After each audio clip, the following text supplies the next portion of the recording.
ये कहानी है एक ऐसे लड़के की जो फ्रैंकफर्ट की इस गंदी सी बस्ती में रहता था, जिसके माँ बाप स्मॉल पॉक्स की वजह से 12 साल की उम्र में मर गए, जो 30 लोगों के साथ एक छोटे से कमरे में रहा, जिसे अपने पसंद का बिजनेस तक करना अलाउड नहीं था। आगे चलकर इसी लड़के की फैमिली सिर्फ यूरोप की नहीं बल्कि पूरी दुनिया की सबसे अमीर फैमिली बनती है। ये फैमिली पैसे को लेकर इतनी सीरियस हो जाती है कि एक टाइम पर ये डिसाइड करती है कि ये लोग सिर्फ अपने कजन से ही शादी करेंगे। अपना बिजनेस और बढ़ाने के लिए ये फैमिली अपने 5 बेटों को अलग अलग जगह भेजती है जो पूरी दुनिया को कंट्रोल करते हैं। 19th और 20th सेंचुरी में इस फैमिली ने पूरी की पूरी कंट्रीज तक को लोन दिए, कई कंट्रीज को डूबने से रोका, इंडियन रेलवेज तक को भी इन्होंने फाइनेंस किया। ये बैंक जिसके पास आज इतना सारा सोना है, इस बैंक तक को इस फैमिली ने लोन देकर बर्बाद होने से बचाया। आज जितने पूरे महाराष्ट्र स्टेट की जीडीपी है, उससे ज्यादा पैसा का सोना ये सिर्फ एक बार में ही बेच देते थे। और इवन फ्रांस के करंट प्रेसिडेंट जैसे पावरफुल लोग भी इनके यहाँ एम्प्लॉय रहे हैं। सिर्फ इतना ही नहीं, इनके पास 1800 महल है, जिसकी टोटल वैल्यू इतनी है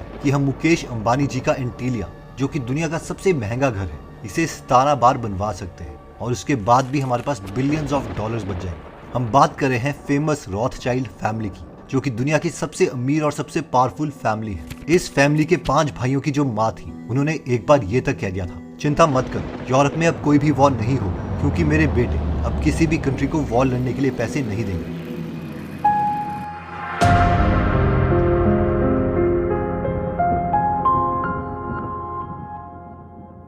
कहानी की शुरुआत होती है मेयर रॉथचाइल्ड से, जिनका जन्म 1744 में फ्रैंकफर्ट जर्मनी में हुआ। इनकी जो फैमिली थी वो ज्यूइश थी और उस वक्त पर ज्यूज के साथ बहुत ज्यादा भेदभाव किए जाते थे। इतना ज्यादा भेदभाव कि ज्यूज को तब फ्रैंकफर्ट टाउन के बाहर ज्यूडन गैसे नाम की एक छोटी सी बस्ती में रखा जाता था। और ये जगह इतनी कंजेस्टेड थी कि मेयर रॉथचाइल्ड का यहाँ एक छोटा सा घर था, जिसकी चौड़ाई सिर्फ 11 फीट थी और इसमें 30 से भी ज्यादा लोग रहते थे। मेयर रॉथचाइल्ड ने सबसे पहले सोने के सिक्कों के साथ डील करना स्टार्ट किया। बहुत सालों की मेहनत के बाद मेयर इतने सक्सेसफुल हो गए कि तब यूरोप की सबसे अमीर रॉयल फैमिली से वो डील करने लगे थे। यहाँ तक कि वहाँ के प्रिंस विलियम की सारी वेल्थ और फाइनेंसेस को भी अब मेयर ही मैनेज कर रहे थे। मेयर अमीर तो बन गए थे, लेकिन वो इससे खुश नहीं थे। उन्हें ऐसी वेल्थ जनरेट करनी थी जो अगले कई जनरेशन तक, यानी 100 सालों तक रहे। इसके लिए उन्होंने 2 काफी स्मार्ट चीजें करी जो तब किसी ने नहीं सोची थी। पहली स्ट्रेटेजी ये थी कि मेयर को जैसे ही पता चलता था कि प्रिंस विलियम मार्केट से बहुत सारे सोने के सिक्के खरीदने वाले हैं, तो इससे पहले कि ये खबर मार्केट में फैले, मेयर बहुत सारे सोने के सिक्के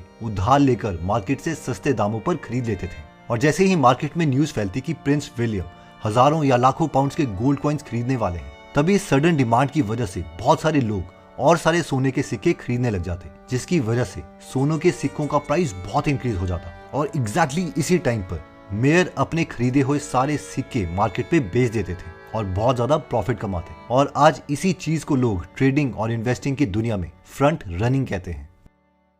दूसरा डिसीजन ये था कि 1800 की शुरुआत में पूरे यूरोप में इंडस्ट्रियल रेवोल्यूशन चल रही थी। कई कंट्रीज एक दूसरे से कम्पीट कर रही थी या फिर वो एक दूसरे से लड़ रही थी। मेयर को पता था कि ये उनकी फैमिली के लिए एक बहुत बड़ी अपॉर्चुनिटी है और अगर इनको इस इंडस्ट्रियल रेवोल्यूशन और वॉर का फायदा उठाना है तो उन्हें अपना बैंकिंग एम्पायर फ्रैंकफर्ट से बाहर पूरे यूरोप में फैलाना पड़ेगा। इसलिए उन्होंने अपने 5 बेटों को यूरोप के इन 5 सबसे इंपॉर्टेंट फाइनेंशियल सेंटर्स में सेट होने के लिए भेज दिया। और उनका ये डिसीजन रॉथचाइल्ड फैमिली की तकदीर बदलने वाला था। ये 5 फाइनेंशियल सेंटर थे, लंदन, पेरिस, वियना, नेपल्स और फ्रैंकफर्ट। ये 5 फाइनेंशियल सेंटर्स हमें मैप में एक दूसरे से दूर दिखाई देंगे, बट इन 5 रॉथचाइल्ड ब्रदर्स ने यहाँ अपने बैंकिंग इंस्टीट्यूशंस इतने अच्छे से सेट किए कि सारे बैंक्स एक दूसरे से दूर होने के बावजूद एक सिंगल बैंक की तरह काम करते थे। ये 5 भाई सारे डिसीजंस मिलके लेते थे और इनका नेटवर्क बहुत ज्यादा स्ट्रॉन्ग था। बट इनमें से जो सबसे टैलेंटेड भाई था, उसका नाम था नेथन मेयर रॉथचाइल्ड, जो कि सिर्फ कुछ 15 से 16 लाख लेकर लंदन में सेट होने आया था। लेकिन कुछ ही सालों में वो इतना सक्सेसफुल हो गया कि वो हर साल हजारों करोड़ों के प्रॉफिट्स कमा रहा था। 1811 में नेथन ने लंदन में अपने फादर से भी बड़ा बैंक इस्टेब्लिश किया और इसका नाम उसने दिया NM रॉथचाइल्ड एंड सन्स। देखिए 1800 सदी से पहले 20 सालों तक इंग्लैंड और ऑलमोस्ट पूरा यूरोप फ्रांस के एम्परर नेपोलियन के साथ वॉर लड़ रहा था और नेथन को इन वॉर में एक बहुत ही अच्छी अपॉर्चुनिटी दिखी। नेथन ने एक ऐसी टीम सेट की हुई थी जो नेथन को वॉर की सारी इंफॉर्मेशन ब्रिटिश गवर्नमेंट से भी पहले देती थी और इस इंफॉर्मेशन का इस्तेमाल नेथन ने बहुत ही इविल तरीके से किया जो हम सोच भी नहीं सकते। 18 जून 1815 को बैटल ऑफ वाटरलू में वो होता है जो तब इंग्लैंड में किसी ने भी एक्सपेक्ट नहीं किया था। इंग्लैंड और उनके एलाइज के अगेंस्ट हुए इस वॉर में फ्रांस के राजा नेपोलियन की हार हो जाती है। तब इंटरनेट या टेलीफोन तो नहीं होते थे, पर रॉथस्चाइल्ड फैमिली ने कई घोड़सवार और कबूतर ट्रेन किए हुए थे ताकि उन्हें सबसे पहले इन्फॉर्मेशन मिल जाए। इसी वजह से उन तक नेपोलियन वाली खबर इतनी फास्ट पहुंच जाती है कि उस वक्त तक खुद इंग्लैंड की सरकार को यह नहीं पता था कि वाटरलू में उन्हीं की आर्मी जीत चुकी है। और जैसे ही ये बात नेथन को पता चलती है, वो लंदन स्टॉक एक्सचेंज जाकर स्टॉक्स को एग्रेसिवली बेचना शुरू कर देते हैं ताकि बाकी सारे इन्वेस्टर को लगे कि इंग्लैंड ये वॉर हारने वाली है। और पैनिक में आके बाकी सारे लोग अपने शेयर्स बेचने लग जाते हैं। तभी नेथन के एजेंट्स इन्हीं सेम स्टॉक्स को सस्ते दामों पर वापस खरीद लेते हैं। और फाइनली जब ये खबर सबको पता चलती है कि इंग्लैंड जंग जीत चुका है, तो सारे लोग शेयर्स वापस खरीदने लगते हैं, जिसकी वजह से शेयर की वैल्यू इंक्रीज हो जाती है। और इस वक्त पर नेथन अपने सस्ते दामों पर खरीदे हुए शेयर्स को महंगे दामों में बेच देते हैं। और भले ही इस पैनिक में बहुत सारे इन्वेस्टर के पैसे डूब गए, बट वो सारे पैसे ठीक प्लान की वजह से नेथन के हाथों में आ गए। 19th सेंचुरी में ये फैमिली सिर्फ बैंकिंग में ही नहीं बल्कि रेलवेज, इंडस्ट्रीज और ऑयल में भी इन्वेस्ट करती है। पूरे यूरोप में इंडस्ट्रीज और रेलवे लाइन को इन्होंने ही फाइनेंस किया। इनफैक्ट 1895 से लेकर 1907 तक सिर्फ 12 सालों में इन्होंने यूरोप के अलग अलग गवर्नमेंट्स को $450 मिलियन सिर्फ लोन में दी है, जिसकी आज की वैल्यू $14 बिलियन से भी ज्यादा है। ये अमाउंट इतना ज्यादा बड़ा है कि इसे हम सेंट्रल बैंक ऑफ इंडिया और इंडियन बैंक जैसे दो बड़े बैंक्स को पूरी तरह से खरीद सकते हैं। और जस्ट इमेजिन कीजिए कि ये पैसे तो रॉथस्चाइल्ड फैमिली ने सिर्फ लोन में दिए थे। इनफैक्ट आज जब भी कोई कंट्री किसी क्राइसिस में होती है या बैंकरप्ट होने वाली होती है,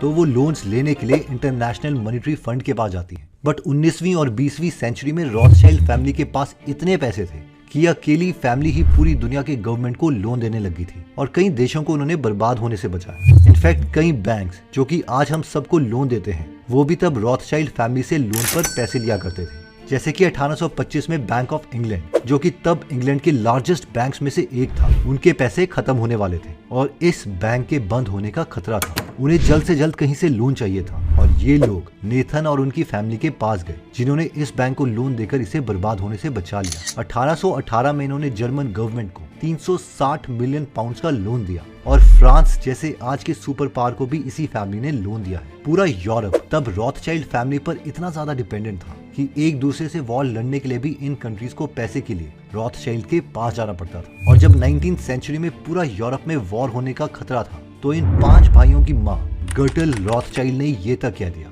चिंता मत करो, यूरोप में अब कोई वॉर नहीं होने वाली, क्योंकि मेरे बेटे अब किसी भी कंट्री को वॉर लड़ने के लिए पैसे नहीं देंगे। रॉथस्चाइल्ड फैमिली ने इतने अच्छे इन्वेस्टमेंट कर लिए थे कि लोगों को लगता था कि ये लोग तो फ्यूचर प्रेडिक्ट कर सकते हैं। फॉर एग्जाम्पल, ये है स्यूज कैनाल और यहाँ से गुजरने वाली शिप्स हर साल $1 ट्रिलियन से भी ज्यादा वैल्यू वाला सामान कैरी करती है और आज पूरा यूरोप इंपोर्ट एक्सपोर्ट के लिए इसी कैनाल पर डिपेंडेंट है। बट रॉथस्चाइल्ड फैमिली को ये बात आज नहीं बल्कि 150 साल पहले ही पता चल गई थी। और 1869 में जब ये कनाल बनकर तैयार हुआ, तो रॉथस्चाइल्ड फैमिली ने ब्रिटिश गवर्नमेंट को इस कनाल को खरीदने के लिए कन्विंस कर दिया और कुछ ही घंटों में उन्होंने इसके लिए कोई 10-20 हजार पाउंड नहीं बल्कि पूरे 4 मिलियन पाउंड अरेंज कर दिए और ये करना तब ऑलमोस्ट इम्पॉसिबल था। इसी तरह 19th सेंचुरी के एंड में सोने की डिमांड काफी ज्यादा बढ़ गई थी और कई कंट्रीज गोल्ड को एज अ रिजर्व रख रही थी। सरप्राइजिंगली रॉथस्चाइल्ड फैमिली ने गोल्ड की इस डिमांड को 20-30 साल पहले ही प्रेडिक्ट कर लिया था और वो वर्ल्ड के कई बड़े गोल्ड और सिल्वर माइंस में इन्वेस्ट करी थी। 1893 में जब यूएसए में गोल्ड की क्राइसिस हो गई थी, तो यूएस की गवर्नमेंट ने उस टाइम के अमीर आदमी जेपी मॉर्गन को बुलाकर कहा कि जल्द से जल्द गोल्ड का इंतजाम करो, वरना बहुत बड़ी प्रॉब्लम आ जाएगी। उस वक्त जेपी मॉर्गन को पता था कि दुनिया में सिर्फ एक ही फैमिली है जो उनकी हेल्प कर सकती है और उन्होंने रॉथस्चाइल्ड फैमिली को कांटेक्ट किया और ऑलमोस्ट 1 लाख किलो सोना उनसे खरीदा, जिसकी आज की वैल्यू 5 लाख करोड़ से भी ज्यादा है और ये इंडिया के रिचेस्ट स्टेट महाराष्ट्र की जीडीपी से भी ज्यादा है। तीसरा एग्जाम्पल है, ठीक इसी तरीके से 19th और 20th सेंचुरी में कई कार कंपनीज आ गई थी, पेट्रोल पर चलने वाली कार्स बनना स्टार्ट हो गई थी और पूरे वर्ल्ड में ऑयल की डिमांड तेजी से इंक्रीज हो रही थी। और सबसे शॉकिंग बात तो ये है कि रॉथस्चाइल्ड फैमिली ने 1883 में ही इस डिमांड को भी प्रेडिक्ट कर लिया और बाकू और अजरबैजान में जो दुनिया के पहले तेल के कुएं थे, उसमें इन्होंने इन्वेस्ट कर रखा था ताकि पूरी दुनिया की ऑयल सप्लाई पर भी इनका कंट्रोल बना रहे।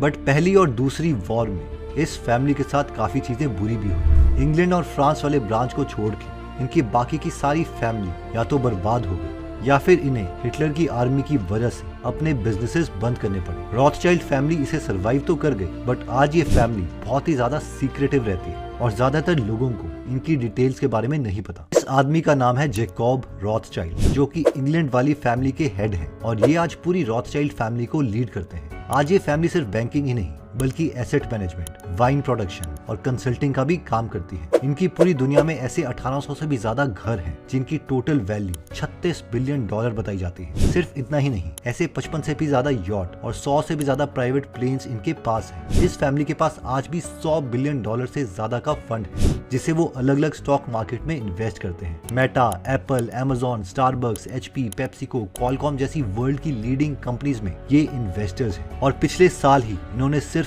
वाइन बेचकर 16 बिलियन डॉलर का प्रॉफिट कमाया। कई लोगों को लगता है कि आज रॉथस्चाइल्ड फैमिली उतनी पावरफुल नहीं है जितनी ये 100 या 200 साल पहले थी, बट ये बात बिल्कुल ही झूठी है। इस फोटो को देखिए, यहाँ रॉथस्चाइल्ड फैमिली के हेड जैकब ब्रिटेन की क्वीन एलिजाबेथ के साथ है। इनकी फैमिली अमेरिका की रॉकफेलर ग्रुप का 38% हिस्सा ओन करती है और जैकब पर लोग एलिगेशंस लगाते हैं कि ये और इनकी फैमिली वर्ल्ड के कई बैंक्स और पॉलिटिशियन को फंड करती है, जैसे कि अमेरिका के फॉर्मर प्रेसिडेंट बिल क्लिंटन इनके फ्रेंड हैं। और कई लोगों को ये नहीं पता कि इवन फ्रांस के करंट प्रेसिडेंट इमैनुअल मैक्रन भी इनके फॉर्मर एम्प्लॉय रह चुके हैं और इन पर यह भी एलिगेशन है कि मैक्रन रॉथस्चाइल्ड फैमिली के सपोर्ट से ही फ्रांस के प्रेसिडेंट बने। सिर्फ इतना ही नहीं, 2013 में कुछ सीक्रेट डॉक्यूमेंट रिलीज होते हैं और उसमें ये रिवील होता है कि रॉथस्चाइल्ड फैमिली के कुछ आइलैंड में 30 से भी ज्यादा हिडन ट्रस्ट हैं जो कई बिलियन डॉलर के एसेट होल्ड करते हैं। और अगर इन ट्रस्ट का नाम हम देखें तो ये काफी अजीब से नाम है, जैसे कि एनन, और इसी वर्ड की तरह बाकी ट्रस्ट भी इसी से राइम करते हैं, जैसे कि बेन एंड ट्रस्ट, डेन एंड ट्रस्ट, जिन ट्रस्ट का नाम कोई नहीं जानता। और आज भी इनका ये इन्फ्लुएंस सिर्फ कुछ आइलैंड या यूरोप तक लिमिटेड नहीं है, बल्कि इवन इंडिया में भी इन पर कई एलिगेशंस लगाए जाते हैं। जैसे कि 2013 में पूरे इंडिया में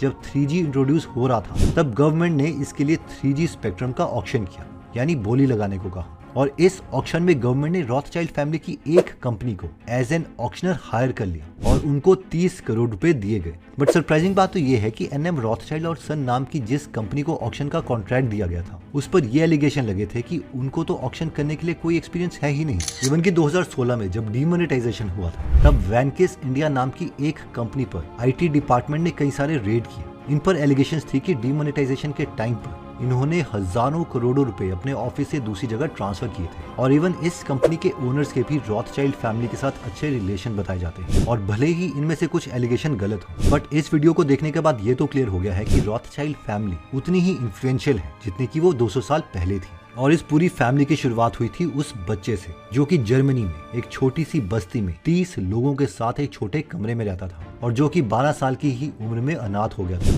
वैसे जर्मनी में एक और नाम बहुत ही फेमस है जिसका नाम है एडोल्फ हिटलर, और उन्होंने खुद अपने बारे में एक किताब लिखी है जिसका नाम है मैन काम्फ, यानी मेरा स्ट्रगल। और इनकी फ्री बुक समरी आप गूगल ऐप में सुन सकते हैं, जिसका लिंक मैंने डिस्क्रिप्शन और फर्स्ट कमेंट में दे दिया है। इसके साथ ही वहाँ पर 250 से भी ज्यादा बुक समरीज फ्री में हिंदी में अवेलेबल है, जो आप डाउनलोड भी कर सकते हैं और फ्री में सुन भी सकते हैं। आई होप ये डॉक्यूमेंट्री आपको अच्छी लगी होगी। अगर आप ऐसी नॉलेजेबल वीडियोस मिस नहीं करना चाहते तो सब्सक्राइब करने के बाद बेल का बटन दबाना मत भूलिएगा। जल्दी हम आपसे दोबारा मिलेंगे। जय हिंद।